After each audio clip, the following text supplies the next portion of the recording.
ไปดีเด้อวันนี้มาลีน้ำอยู่ไอเต็กดีเด้อเห็นบอกทางหลังมันอย่าง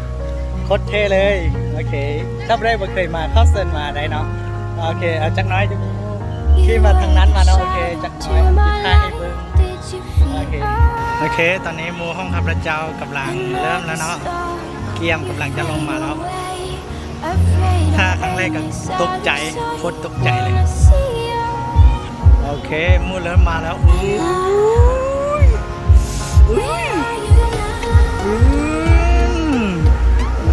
โคตรเท่เลยโอเคเขาไปถามแล้วความรู้สึกนะเขาไปถามความรู้สึกอ๋อถามโอเคครั้งแรกที่คิดความรู้สึกคือไงรู้สึกแนวไหนเนาะใจตกโอ้ใจตกเนาะโอ้ใจตกคนนี้หมู่คนนี้รู้สึกใจตกเนาะโอเคแล้วคนนี้เนาะครั้งแรกที่มาความรู้สึกเป็นอย่างไรเนาะความรู้สึกตกใจเนาะโอ้คนนึงใจตกอันนี้ตกใจโอเคเข้าใจสาระเด้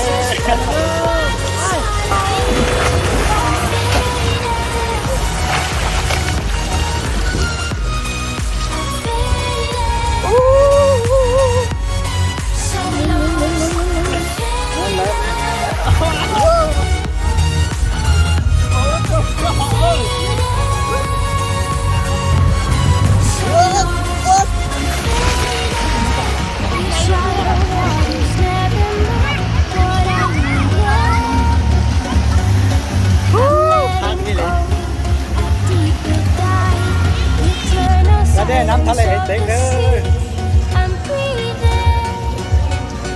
ทะเลเต็กมันก็เห็นเลยเนาะแต่กูเป็นกาลีนู่นเนาะ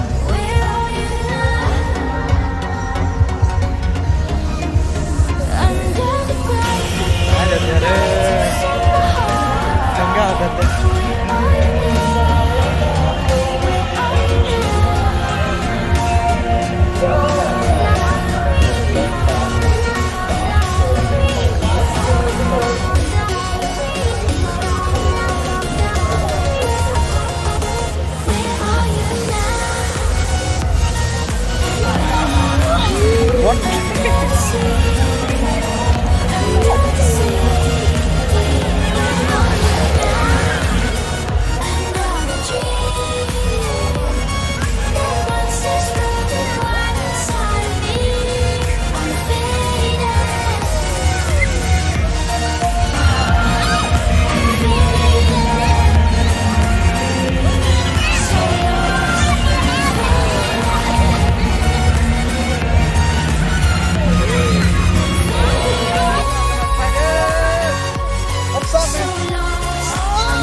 อันตรายอันตราย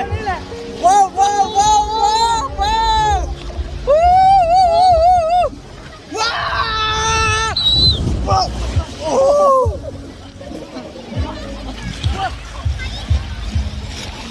หเท่